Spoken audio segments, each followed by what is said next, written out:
So hello, welcome back to my channel. मैं अनुष्का भारद्वाज आपका अपने चैनल पे स्वागत करती हूँ।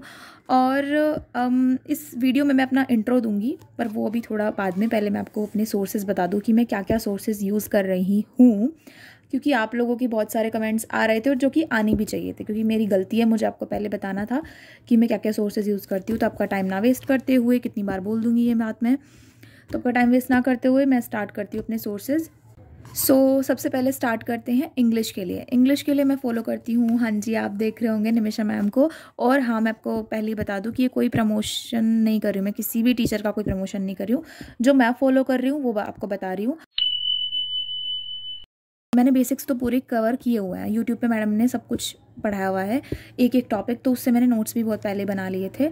और वर्ड पावर मेड ईजी से मैंने वोकैबुलरी अभी स्टार्ट की है, ये री वर्ड पावर मेड ईजी। और मैं इसे कैसे पढ़ रही हूँ उसको फिर बाद में कभी कवर करूँगी, लेकिन अभी वैसे मैं बता दूँ, ओवरऑल मेरे इसके 15 सेशन पूरे हो गए, 15-16। और शायद इतने वीडियो अपलोड होगी तो एक आधा और हो जाएगा अगर टाइम लगा इसको अपलोड होने में तो। एंड रीडिंग के लिए मैं न्यूज़पेपर पढ़ती हूँ। मतलब न्यूज़पेपर से कहने का मतलब मैडम जो कराती है न्यूज़पेपर एनालिसिस, आप जानते होंगे, वीडियो में देख ही रहे होंगे मुझे। और कभी कभी मैं बुक्स भी पढ़ती हूँ। फॉर एग्जांपल मेरे पास एक बुक है, मैं आपको दिखाती हूँ, ये बुक है द पावर ऑफ नाउ। और भी बहुत सारी किताबें मेरा भाई जो है अपने स्कूल की लाइब्रेरी में से ले आता है, तो वहाँ से पढ़ लेती हूँ अगर मन करता है तो। वरना ये द हिंदू है अपना न्यूज़पेपर रीडिंग में। और डिस्क्रिप्टिव की बुक है मेरे पास, जो पहली वीडियो से आप देख रहे होंगे कि मैं डेली पढ़ रही हूँ, एक एक ऐसे मुझे तो जाना चाहिए। ये मैं नहीं हूँ। तो अब मैं आपको बता दूँ कोर्स मैंने परचेज़ किया है या नहीं। मैंने पहले लिया था ये कोर्स अनअकैडमी से। तो मेरा कोर्स मैंने मतलब मुझे तब कोई आइडिया नहीं था, मैंने बहुत छोटे से टाइम पीरियड के लिए ले लिया था, फिर मैंने एक्सटेंड ये अभी तक नहीं कराया। और अगर मैं लूँगी तो मैं अनअकैडमी से ही लूँगी, मैं और कहीं से नहीं लूँगी। और इस बार मैं थोड़ा सा लंबा ड्यूरेशन के लिए, वैसे तो मैं नहीं लेना चाहती, क्योंकि सारे टीचर्स का सब कुछ कंटेंट यूट्यूब पे अवेलेबल है। जितने टीचर्स अनअकैडमी में पढ़ा रहे हैं सारे यूट्यूब। तो मॉक में मैंने लिया हुआ है, ये है हमारे स्मार्ट कीड़ा का, ठीक। और स्टडी नीति, जो कपिल काटपाल सर हैं, आप में से कोई किसी ने सुना हो, और उनकी वाइफ भी पढ़ाती हैं दोनों। तो उनका कुछ ऑफ़र चल रहा था तब लिया था मैंने ये। और स्मार्ट कीड़ा मैंने बहुत पहले ले लिया था, मतलब जिस सब इसके बारे में मैंने किसी टीचर से सुना था शायद, तब ले लिया था। और अड्डा के क्विजेज़ करती हूँ मैं। और ये मेरी फ्रेंड ने लिया हुआ है टारगेट बैच, हम दोनों आपस में शेयर करके इसको कर रहे हैं। तो ये तो रहा मॉक ये है। और एक आधा मान लो कोई चेकलिस्ट हो गई, उसको सॉल्व कर लेती हूँ। और इससे अलग मैं तो नहीं कुछ और कर रही हूँ, बस यही है। मैथ्स के लिए मैं आशीष सर को की वीडियोज़ हैं यूट्यूब पे, उनको फॉलो कर रही हूँ। और कभी कभी अगर कोई टॉपिक ऐसा होता है कि रह जाता है, तो मैं किसी भी टीचर की जो मुझे समझ में आए उनसे कर लेती हूँ, क्योंकि यूट्यूब पे ना इतना सीक्वेंस में नहीं होता। जैसे आप कोई कोर्स परचेज़ करते हो तो उस कोर्स में सब कुछ रहता है। और सर की चेकलिस्ट फॉलो करती हूँ मैं। क्वांटा बुक अभी लिया मैंने, उससे कर रही हूँ सॉल्व। और अभ्यास मैगजीन जो सर डालते हैं, इसको मैंने स्टार्ट नहीं किया, लेकिन मैं इसके क्वेश्चंस जो है मैंने शुरू में एक आध बार कभी लगाए थे, तो मैंने लिखे हैं कि इसको मैं करती हूँ, क्योंकि और कोई सोर्स मेरे है नहीं। सर से जुड़े हुए जितने सोर्स हैं वही मैं फॉलो कर रही हूँ। एंड करंट अफेयर्स क्लास 24 पे एक सर पढ़ाते हैं, भुवनेश सर, उनसे मैं करंट अफेयर्स करती हूँ। और कपिल सर, या कभी इनकी वीडियो अवेलेबल ना हो तो इनकी वीडियो से। वीडियो सोर्स मेरा यही 2 लोग हैं, इनसे अलग मैं नहीं कर रही हूँ अभी। पीडीएफ मैं अभी किसी भी सोर्स की कर रही हूँ, क्योंकि मुझे अभी अफेयर्स क्लाउड की पीडीएफ नहीं मिल रही है, मतलब शायद वो पेड में ही चली गई है, पहले ना फ्री में अवेलेबल हो जाया करती थी तो। और कंप्यूटर टाइपिंग मैं सीखने जा रही हूँ, तो ये डिस्क्रिप्टिव के लिए सीख रही हूँ। और दूसरा कि अब आप बोलेंगे कि इतनी ज़्यादा टाइपिंग की ज़रूरत नहीं होती है कंप्यूटर सेक्शन में, जितनी आप टाइपिंग ही सीखने चल दिए आप तो मैं मतलब एक तो डिस्क्रिप्टिव के लिए भी सीखने जा रही हूँ, दूसरा अपना स्किल बढ़ेगी। मेरे पास सिस्टम नहीं है असल में, तो बाद में मैं सीखूँगी। और अभी भी मैं सीख रही हूँ, तो मेरी सबसे पहले मुझे 1 महीना हो गया, 1 महीना या शायद 1.5 महीना हो गया मुझे करते करते। तो अब जाके मेरी स्पीड हुई है 22 वर्ड्स पर मिनट हुई है। और वो भी बहुत धीरे धीरे, क्योंकि सेंटर की काफ़ी बीच में छुट्टी रह जाती है, जो भी कुछ होता है। सोर्सेज हैं मेरे। और मैंने तैयारी ना, अब मैं आपको बता दूं कि तो मैं तैयारी कब से शुरू की थी, तो मेरे सितंबर अक्टूबर से तो बिल्कुल कंसिस्टेंसी से हो रही है, अगस्त सितंबर से, हाँ अगस्त सितंबर से। उससे पहले कंटिन्यूटी टूटी है मेरी, तो वो मैंने अपने इंट्रो में आपको बता दूँ कहाँ टूटी है क्या टूटी है। तो ये रहा सब कुछ, कुछ बचा तो नहीं, हाँ रीजनिंग बच गया, रीजनिंग बताती हूँ अभी। तो रीजनिंग के भी मैंने नोट्स बना लिए। तो रीजनिंग के लिए मैं अंकुश लांबा सर को फॉलो करती हूँ। हाँ मैंने और मतलब और सब्जेक्ट के लिए मैं कुछ और भी सर्च कर लूँ कभी अगर मुझे समझ में ना आए, लेकिन मैंने रीजनिंग में कभी किसी और टीचर का कभी नहीं कुछ सर्च किया। मुझे समझ में आ ही जाता है सर का। पहली बात तो आ ही जाता है क्या, मतलब वीडियो खोली कभी ऐसा फील ही नहीं हुआ कि किसी दूसरे टीचर पे स्विच करेंगे, तो मुझे सर का समझ में आ जाता है। तो रीजनिंग के लिए मैं अंकुश लांबा सर को फॉलो। मैं एक चीज़ भूल गई थी कि मैंने मैथ्स के बारे में जब बताया तो मैथ्स की बुक नहीं दिखाई, तो मैथ्स की बुक तो दिखानी पड़ेगी मुझे। और रीजनिंग में मैं कोई बुक फॉलो नहीं कर रही हूँ। तो और मैंने पूछा भी था आपसे कमेंट सेक्शन में कि कोई बुक है क्या जो मेंस लेवल का कराए, तो एक्चुअली बुक की नीड नहीं पड़ती मुझे, ऐसा महसूस हुआ। किस में? रीजनिंग में। हाँ रीजनिंग में मुझे बुक की जो है वो ज़रूरत अभी नहीं पड़ रही, मैं तो इस ऑनलाइन से ही कर लेती हूँ। ये अड्डा का क्विज़, स्टडी नीति का जो मैंने आपको बताया था, और मेरी फ्रेंड ने टारगेट बैच हमें हम दोनों ने शेयर करके लिया हुआ है, तो ये टारगेट बैच से। और चेकलिस्ट सर भेजते हैं या फिर पारुल मैम है एक, उनकी चेकलिस्ट से कर लेती हूँ। लेकिन जो है बात, मैं अंकुश सर से ही पढ़ती हूँ जो ये रीजनिंग का सेक्शन है। और होप आपके सारे डाउट्स क्लियर हो गए होंगे मेरी तैयारी को लेके, मैं तैयारी का क्या सोर्स यूज़ कर रही हूँ और क्या मुझे और इंक्लूड करना चाहिए। आपको लगे कि ये तो गलत सोर्स है, या गलत तो सोर्स नहीं, मतलब मेरे हिसाब से तो मैं यही सोर्स यूज़ कर रही हूँ।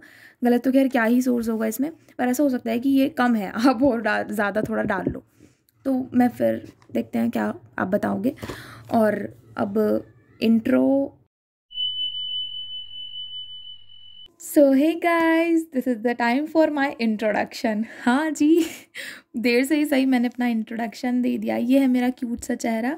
तो स्टार्ट करते हैं इस जर्नी को। तो मार्च 2020 में मैंने एग्ज़ाम दे दिए थे अपने बीएससी के। बीएससी की है जी हाँ मैंने, और नवंबर 2020 में कंप्लीट हो गई थी। कोविड की वजह से इतना टाइम लग गया था, मतलब इतना गैप था बीच में, सोचने का बहुत टाइम था, तब भी मैंने कुछ नहीं सोचा, हो गई। फिर उसके बाद मैंने सोच लिया था कि मुझे एमएससी तो बिल्कुल नहीं करनी है, कुछ भी करूँगी एमएससी नहीं करूँगी। पता नहीं क्यों, इसकी भी स्टोरी बताऊँगी फिर कभी क्या थी कहानी, बट टाइम आपका ज़्यादा ना लो इसलिए मैं इसको शॉर्ट में बताती जा रही हूँ। फिर मैंने बहुत सारी जगह जॉब ट्राई की। 2021 से 22 तक मैंने जॉब ट्राई की, नेटवर्क मार्केटिंग में, टीचिंग में, स्कूल में पढ़ाया, होम ट्यूशन्स दिए घर जा जा के। फिर मुझे समझ में आ गया कि इन सब चीज़ों से आपको बहुत छोटी अर्निंग मिलेगी, मतलब और भी चीज़ें की है मैंने मोर में। फिर मैंने डिसाइड कर लिया था 2022 में कि मुझे तैयारी करनी है। अब जब डिसाइड कर लिया उसके बाद पढ़ाई हुई अच्छे से जनवरी से लेकर अप्रैल तक। और उसके बाद लंबा ब्रेक आ गया। और वो ब्रेक क्यों आया? क्योंकि अप्रैल में मुझे चिकन पॉक्स हो गया, और अप्रैल मई दोनों हो गई, क्योंकि बहुत में मुझे चिकन पॉक्स हो गया, और स्मॉल पॉक्स बोलते होंगे आप, वो माता होते हैं, छोटी माता बड़ी माता टाइप्स, बहुत तरह की माता हो गई थी मतलब मुझे, कि अगर आप तब मेरा फेस देखते तो पहचानते ना मुझे। खैर अभी भी नहीं आपने तो मुझे देखा, लेकिन बहुत बुरा हाल हो गया था मेरा अभी इसी साल में। फिर उसके बाद अब बिल्कुल ठीक हूँ मैं, बिल्कुल फेस वेस सब बढ़िया एकदम चकाचक, पहले की बात बता रही हूँ मैं आपको। फिर उसके बाद मतलब एक समस्या से मैं हटी। फिर जून में क्या हुआ कि मुझे बहुत ज़्यादा ज़ुकाम रहने लगा, मतलब वही जो जो बच्चे पढ़ते होंगे निमिषा मैम से उनको पक्का समझ में आ जाएगा मैं क्या कह रही हूँ, कि मुझे हो गया था ये नेज़ल एलर्जिक जेनेटिक की क्या है जो भी बकवास है, मतलब अभी भी है। तो इसमें क्या होता है कि आप दवाई लेते रहोगे तो आपको आराम रहेगा, और कभी कभी तो दवाई से भी आराम नहीं रहता है, ज़ुकाम रहता ही रहता है। और इतना बुरा ज़ुकाम होता है कि आपकी नाक इतनी ज़्यादा बहती है, और बैठ तो आप सकते ही नहीं, जैसे ही सीधे बैठेंगे नाक बहती रहेगी। और तब तो मेरा स्टार्टिंग ही हुआ था, मतलब मैम तो हेड्स ऑफ, मैम किस तरह मैनेज करके पढ़ाती हैं सच में। जब मैं मतलब इंस्पिरेशन है सच में। और आप लोग बोलोगे यार ये तो प्रमोशन कर रही है भाई, बिल्कुल उन्हें तो पता भी नहीं होगा मैं हूँ कौन, तो मैं कोई प्रमोशन नहीं कर रही हूँ। और फिर उसके बाद मेडिसिन मैंने जुलाई से स्टार्ट करी, क्योंकि एक महीने मुझे समझ ही नहीं आया। मैं तो ऐसी, मुझे तो जो होते हैं ना मेडिकल स्टोर से ला के दवाई खरी, और आराम हो ही नहीं रहा था।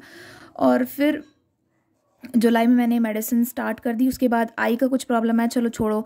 फिर मैंने डिसाइड कर लिया कि भाई ज़िंदगी में प्रॉब्लम्स आएंगी, आप जितना उनसे भागोगे वो बढ़ती जाएंगी। और तो मैंने फिर क्या डिसाइड किया कि वाह कितना लंबा लिख रखा, बट दिस टाइम बहुत हो गया, अब लाइफ है, प्रॉब्लम तो आएंगी ही, मैंने जो बोल दिया था पहले ही, हमें हार नहीं माननी है।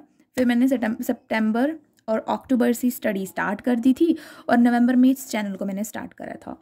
हाँ, तो फिर जब मैंने नवंबर में स्टार्ट करना इसलिए सोचा कि यार अब कंसिस्टेंसी बनी है ना, तो उसको शेयर करते हैं। हम जैसे तैयारी कर रहे हैं, क्या पता अब हल्की फुल्की अब मिस्टेक कर रहे हो, किसी आप लोग अगर मुझे गाइड करोगे तो कितना अच्छा रहेगा। तो आपने मुझे बहुत ज़्यादा सपोर्ट किया, उसके लिए बहुत ज़्यादा थैंक यू। और हाँ, मतलब ये मैंने बहुत ही ज़्यादा जल्दी स्टोरी कवर कर दी है, तो बहुत ही लंबी, तो फिर कभी बताएंगे। बस आपका टाइम ना वेस्ट हो थोड़ा, तो बस पिक्चर अभी बाकी है मेरे दोस्त। हाँ, ये कितनी फिल्मी हो रही। तो ये मेरा चेहरा है फिर से, ठीक है। और हाँ, कुछ रह गया होगा तो नेक्स्ट वीडियो में मैं कवर कर दूँगी। हाँ, मेन चीज़ तो मेन चीज़ ये रह गई कि एज पूछ रहे थे आप लोग मुझसे मेरी, तो इसे बंद कर देते पहले तो मेरी एज है 22 साल, और 2020 में मैंने बीएससी कर ली थी, तो तब मैं 20 साल की थी। अब मैं 22 साल की हूँ, मैं 2000 में पैदा हुई हूँ, तो जिनको एज जाननी थी उन्होंने एज जान ली। एंड हाँ, बस बीएससी की है। और कुछ भी बोलना था, दिमाग में नहीं आ रहा अभी मेरे।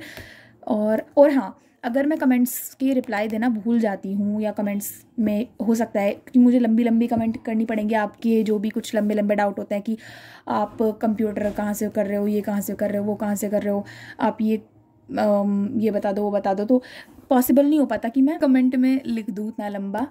सो मैं कोशिश करूँगी कि मैं वीडियो में ही वो डालने की कोशिश करूँ।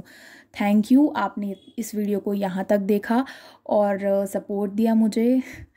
सच में मतलब मुझे बिल्कुल भी उम्मीद नहीं थी कि मेरी वीडियो को देखेंगे स्टूडेंट्स, और मतलब मैं बता नहीं सकती, मैं बहुत बहुत ज़्यादा खुश हूँ। Thank you all. एंड जो भी कुछ अच्छा होगा ना, आप दिमाग में सोच लो, वही मैं आपको बोल रही हूँ सबको। और आपने अच्छे से तैयारी करो, ऑल द वेरी बेस्ट। और भी कुछ बुरा रह गया होगा तो नेक्स्ट वीडियो में बोल दूँगी। Bye bye.